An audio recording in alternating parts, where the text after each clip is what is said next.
대통령 탄핵 심판처럼 막바지로 향하고 있는 게 하나 더 있습니다. 이재명 대표의 선거법 항소심 재판입니다. 이 대표도 이제 딱 한 번, 다음 주 수요일 변론 기회만 남았습니다. 어제 이재명 대표 측이 회심의 증인을 한 명 불렀는데 되려 이 대표에게 아주 불리한 증언을 했다고 해요. 국토부 협박 발언과 관련됐습니다. 국토부가 요청해서 한 일이고 공문이 왔습니다. 이걸 가지고 만약에 안 해주면 직무유기 뭐 이런 걸 문제 삼겠다고 협박을 해서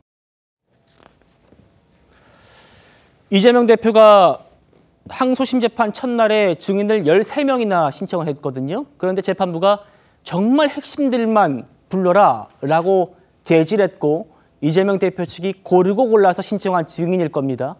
전직 식품연구원 관계자 문답 바로 보시죠. 재판부 앞에서 검사가 이렇게 묻습니다. 국토부가 용도 변경을 하지 않으면 문제 삼겠다고 했습니까? 하니까 모르겠습니다라고 답을 해요. 이재명 대표 측 신청 증인입니다. 자, 그러면 들은 적도 없습니까? 하니까 없다고 답합니다. 그리고 이재명 대표 측이 이렇게 물어요. 증인이 청사 이전에 사업단장을 맡은 뒤에 정부 입장이 바뀌면서 이전 대상 공공기관의 매각, 지연 책임을 떠넘기면서 압박했느냐? 그런 일은 없는 걸로 알고 있다. 이재명 대표 신청 증인이 이렇게 얘기했습니다. 교수님, 네. 앞서서 1심에서요. 성남시 공무원들도 협박 없었습니다라고 증언했단 말입니다. 어제는 이재명 대표 측이 부른 핵심 증인 13명 신청했는데 그중에 골라서 부른 증인이 협박 없었는데요 라고 얘기하고 있어요.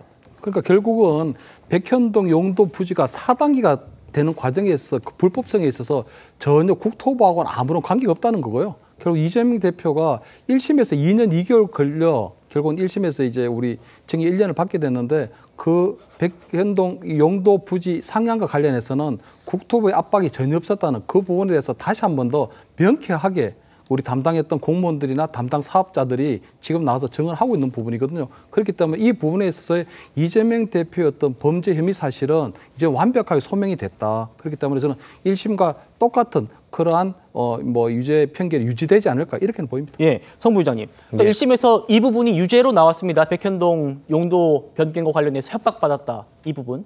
허위 발언이라는 거예요. 국토부가 협박한 게 아니고 성남시, 그러니까 시장이었던 이재명 대표가 스스로 결정한 것이다. 이게 1심 재판부의 판단이었거든요.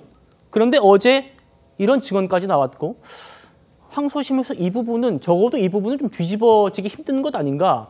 어떻게 보십니까? 그러니까 분위기가 좋진 않은 상황인 거죠. 그러니까 저도 작년에 그 재판을 할 때 그 전 국장급 그 관계자가 나는 압박을 받았다라는 증언을 했던 걸로 알고 있는데 저는 그 사람을 어제 부른 걸로 알고 있었거든요. 근데 지금 나와서 발언을 한 거 보니까 지금 입장이 바뀐 건지 원래 이랬던 건지 그리고 심지어 이재명 대표 측에서 지금 요청한 증인이라고 하니까 이거를 내용을 확인을 했는데 저 사람의 입장이 바뀐 건지는 전 모르겠습니다만 지금 우리가 봤던 저분의 A 씨의 증언만으로 봤을 때는 상당히 불리한 상황이 된 거죠. 왜냐하면 이재명 당시 성남시장이 압박을 느꼈다라는 이야기를 본인이 압박을 느꼈다고 한 것이 아니라 공무원들이 느꼈다고 했기 때문에 본인이 증언이 아닌 다른 누군가의 특정인의 증인이 필요한 거잖아요. 그런데 지금 특정인의 증언을 위해서 지금 부른 건데 그 관계자가 저렇게 이야기했다면은 지금 재판 상황은 그렇게 좋지는 않아 보입니다. 제가 봤을 때 이 마지막 변론기였기 때문에 이거를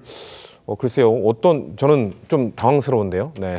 이재명 대표 측도 당황스러울 거로 봅니다. 왜냐하면 변호인 측에서 부른 증인이기 때문에 제가 알기로 분명 압박을 받았다고 증언한 사람이 있다고 저는 들었었기 때문에 네. 그 사람을 마지막으로 불렀을 거라 생각했는데 입장이 바뀐 건지 그건 확인을 해야 될 것 같습니다. 이재명 대표 측이 당황스러웠을 것이다.